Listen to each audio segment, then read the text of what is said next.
Assalamualaikum warahmatullahi wabarakatuh. Perkenalkan, nama saya Esali Marhita, NIM B.111.22.02.0212 dari kelas D Manajemen Pagi. Saya di sini akan menjelaskan materi tentang akhlak kepada sesama manusia. Dalam persoalan akhlak, manusia sebagai makhluk berakhlak berkewajiban menunaikan dan menjaga akhlak yang baik serta menjauhkan dan meninggalkan akhlak yang buruk. Akhlak merupakan dimensi nilai dari syariat Islam. Kualitas keberagaman justru ditentukan oleh nilai akhlak. Jika syariat berbicara tentang syarat rukun, sah dan tidak sah, maka akhlak menekankan pada kualitas dari perbuatan. Misalnya, beramal dilihat dari keikhlasannya, sholat dilihat dari kekhusyuannya, berjuang dilihat dari kesabarannya, ilmu dilihat dari konsistensinya dengan perbuatan, harta dilihat dari aspek mana, dari mana, dan untuk apa, dan jabatan dilihat dari ukuran apa yang telah diberikan, bukan apa yang diterima. Dengan demikian, dikarenakan akhlak merupakan dimensi nilai dari syariat Islam, maka Islam sebagai agama yang bisa dilihat dari berbagai dimensi, sebagai keyakinan, sebagai ajaran, serta sebagai aturan. Agama Islam sebagai aturan atau sebagai hukum dimaksud untuk mengatur tata kehidupan manusia. Sebagai aturan, agama berisi perintah serta larangan. Ada perintah keras dan larangan keras, ada juga perintah anjuran dan larangan anjuran.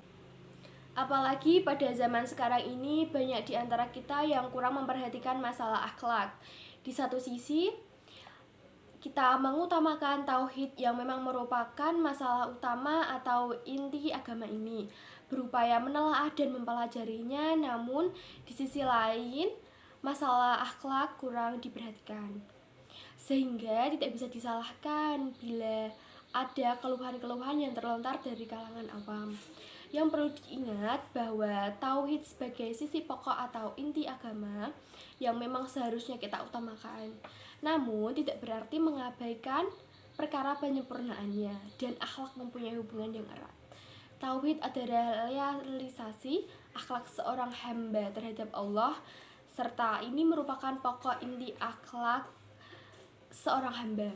Seseorang yang bertauhid dan baik akhlaknya berarti ia adalah sebaik-baiknya manusia. Semakin sempurna tauhid seorang, maka semakin baik akhlaknya dan sebaliknya. Sehubungan dengan hal tersebut, maka pembahasan akan titik beratkan pada akhlak kepada sesama manusia. Apa sih akhlak itu? Disebutkan bahwa akhlak adalah buah dari keimanan dan keistiqomahan seseorang dalam menjalankan ibadah. Akhlak yang kita ketahui memiliki pengertian baik secara bahasa maupun secara istilah. Kata akhlak secara bahasa berasal dari bahasa Arab, yaitu al-khuluq, yang diartikan sebagai perangai, tabiat, budi pekerti, dan sifat seseorang. Jadi, akhlak seseorang diartikan sebagai budi pekerti yang dimiliki oleh seseorang terkait dengan sifat-sifat yang ada pada dirinya. Begitupun dengan kata akhlak, menurut istilah khususnya dalam Islam, diartikan sebagai sifat atau perangai seseorang yang telah melekat dan biasanya akan tercermin dari perilaku orang tersebut. Seseorang yang memiliki sifat baik biasanya akan memiliki perangai atau akhlak yang baik pula. Dan sebaliknya, seseorang yang memiliki perangai yang tidak baik cenderung memiliki akhlak yang tercela. Kata akhlak disebutkan dalam firman Allah pada ayat berikut ini. Inna akhlasnahum bi khalisatin dzikra dar, yang artinya sesungguhnya kami telah mensucikan mereka dengan menganugerahkan kepada mereka akhlak yang tinggi, yaitu selalu mengingatkan manusia kepada negeri akhirat. Quran Surat Shad ayat 46.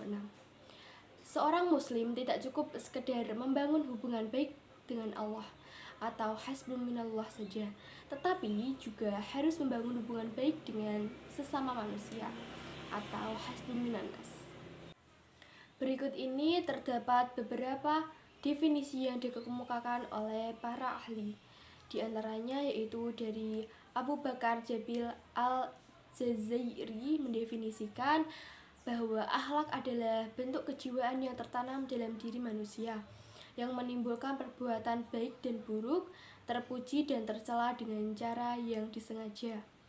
Lalu ada dari Muhammad bin Ilan As-Swadiki mendefinisikan bahwa akhlak adalah suatu pembawaan dalam diri manusia yang dapat menimbulkan perbuatan baik dengan cara yang mudah atau tanpa dorongan dari orang lain. Lalu dari Imam Al-Ghazali mendefinisikan bahwa akhlak adalah suatu sifat yang tertanam dalam jiwa manusia yang dapat melahirkan suatu perbuatan yang gampang dilakukan tanpa memulai maksud untuk memikirkannya. Maka, jika sifat tersebut melahirkan suatu tindakan yang terpuji menurut ketentuan akal atau norma agama, dinamakan akhlak yang baik. Tetapi manakala ia melahirkan tindakan yang jahat, maka dinamakan akhlak yang buruk. Lalu yang terakhir dari Al-Qurtubi mendefinisikan bahwa akhlak adalah suatu perbuatan manusia yang bersumber dari adab kesopanannya yang disebut akhlak, karena perbuatan itu termasuk bagian darinya. Al-Qurtubi menekankan bahwa akhlak ini merupakan bagian dari kejadian manusia. Oleh karena itu, kata al-khuluq tidak dapat dipisahkan pengertiannya dengan al-hikoh, yaitu fitrah yang dapat mempengaruhi perbuatan setiap manusia. Imam Al-Ghazali menekankan bahwa akhlak adalah sifat yang tertanam dalam jiwa manusia, yang dapat dinilai baik dan buruknya dengan menggunakan ukuran ilmu pengetahuan dan norma agama. Muhammad bin Ilan As-Siddiq dan Abu Bakar Jabir Al-Jazairi menekankan bahwa akhlak adalah keadaan jiwa yang selalu menimbulkan perbuatan yang gampang dilakukan. Meskipun menekankan keadaan jiwa sebagai sumber timbulnya akhlak, namun dari sisi lain mereka berbeda pendapat, yaitu Muhammad bin Ilan As-Swadiki menekankan bahwa perbuatan baik saja yang disebutkan akhlak, dan Abu Bakar Jabir Al-Jazairi menjelaskan perbuatan baik dan buruk yang disebut akhlak. Lalu apa sih akhlak kepada sesama manusia itu? Pada dasarnya manusia adalah makhluk sosial atau al-insanu ijtimaiyun bi atau bi'if. Integritas manusia dapat dilihat secara bertingkat: integritas pribadi, integritas keluarga, dan integritas sosial. Di antara ketiga lembaga, pribadi, keluarga, dan masyarakat, terdapat hubungan saling mempengaruhi.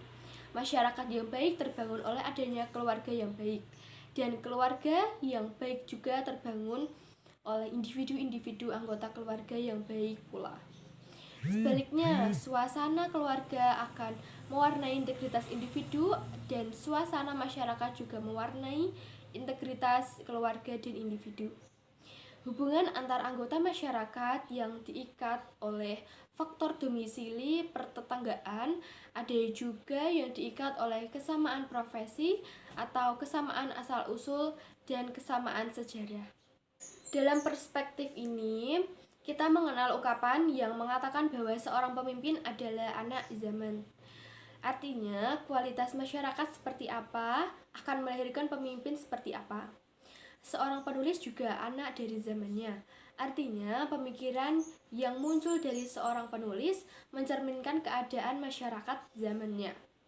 Bagi orang yang sadar akan makna dirinya sebagai makhluk sosial, maka ia bukan hanya dibentuk oleh masyarakatnya, tetapi secara sadar berusaha membangun masyarakat sesuai dengan konsep yang dimilikinya. Secara berencana, ia membangun institut-institut yang akan menjadi pilar terbangunnya masyarakat yang dipimpinnya. Satu pekerjaan yang sering disebut dengan istilah rekayasa sosial. Masyarakat yang ideal adalah yang berinteraksi secara dinamis tetapi harmonis. Jadi, di samping setiap individu memiliki HAM yang perlu dilindungi, dan setiap keluarga memiliki kehidupan privasi yang perlu dihormati, maka suatu masyarakat juga memiliki norma-norma dan tatanan sosial yang harus dipelihara bersama. Pelanggaran atas norma-norma sosial akan berakibat terjadinya kegoncangan sosial yang dampaknya akan dirasakan oleh setiap keluarga dan setiap individu. akhlak terhadap masyarakat adalah bertujuan memelihara keharmonisan tatanan masyarakat agar setiap lembaga yang dibutuhkan oleh semua anggota masyarakat ia berfungsi optimal. Di dalam lingkungan masyarakat yang baik, suatu keluarga akan berkembang secara wajar dan kepribadian individu akan tumbuh secara sehat. Di antara akhlak terhadap manusia adalah yang pertama, memberi kontribusi secara optimal sesuai dengan tugasnya. Ulama dan cendekiawan menyumbangkan ilmunya, pemimpin mengedepankan keadilan dan tanggung jawab, pengusaha mengutamakan kejujuran, orang kaya mengoptimalkan infak dan sedekah, orang miskin mengoptimalkan keuletan, kesabaran, dan doa, politisi memelihara kesantunan, dan kelompok profesional mengedepankan profesionalitasnya. Yang kedua yaitu memelihara perasaan umum. Masyarakat yang telah terjalin lama akan memiliki nilai-nilai yang secara umum diakui sebagai kepatutan dan ketidakpatutan. Setiap individu hendaknya menjaga diri dari melakukan sesuatu yang dapat melukai perasaan umum.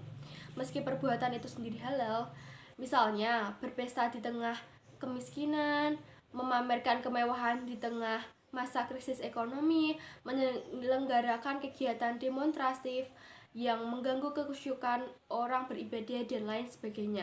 Yang ketiga yaitu berperilaku disiplin dalam urusan publik. Disiplin adalah mengerjakan suatu sesuai dengan semestinya, menyangkut waktu, biaya, dan prosedur.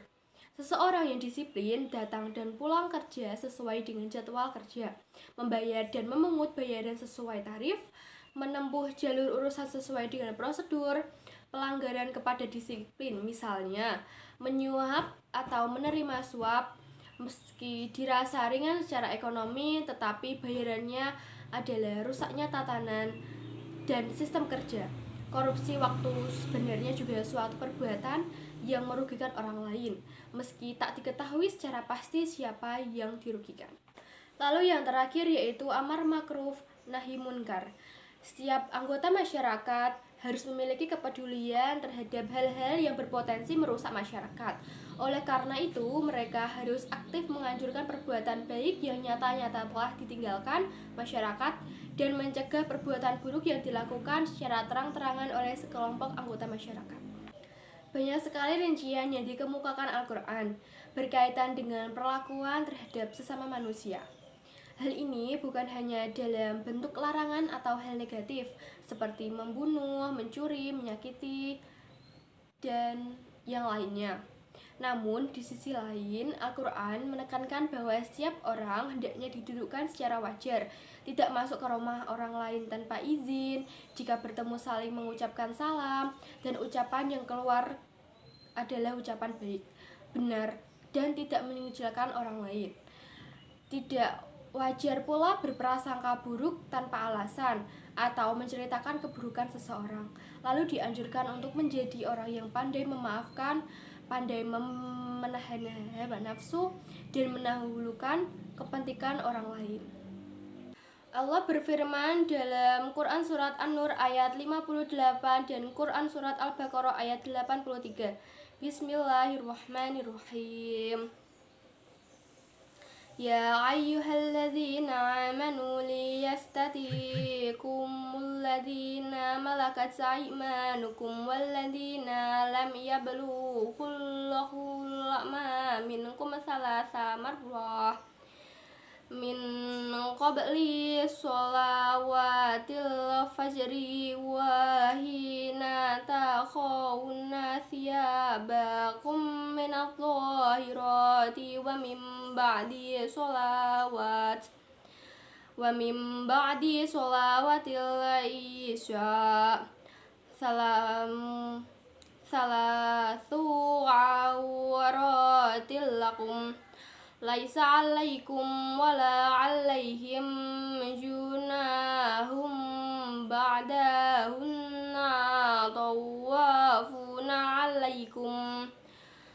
tawafuna alaikum ba'dukum ala ba'din kadzalika yubayyinu Allahu lakumul ayat wallahu alimun hakim. yang artinya, wahai orang-orang yang beriman, hendaklah hamba sahaya laki-laki dan perempuan yang kamu miliki dan orang-orang yang belum balik atau dewasa di antara kamu meminta izin kepada kamu pada 3 kali kesempatan, yaitu sebelum sholat subuh, ketika kamu menanggalkan pakaian luarmu di tengah hari, dan setelah sholat isya. Itulah 3 aurat atau waktu bagi kamu.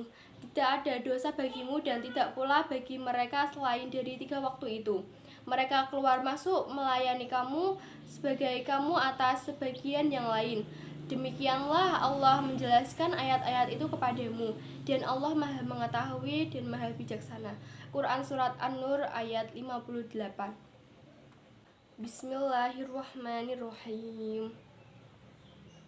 Wa idza akhadna mitsaqa bani Israila la ta'buduna illallaha wa bil walidaini ihsana wa dzil qurba wal yatama wal masakini wa qulu linnasi husna wa aqimus sholata wa atuz zakat Tsumma tawallaitum illa qalilam minkum wa antum mudridun. Yang artinya, dan ingatlah ketika kami mengambil janji dari Bani Israel, janganlah kamu menyembah selain Allah, dan berbuat baiklah kepada kedua orang tua, kerabat, anak-anak yatim, dan orang-orang miskin, dan bertutur katalah yang baik kepada manusia. Laksanakanlah sholat dan tunaikanlah zakat.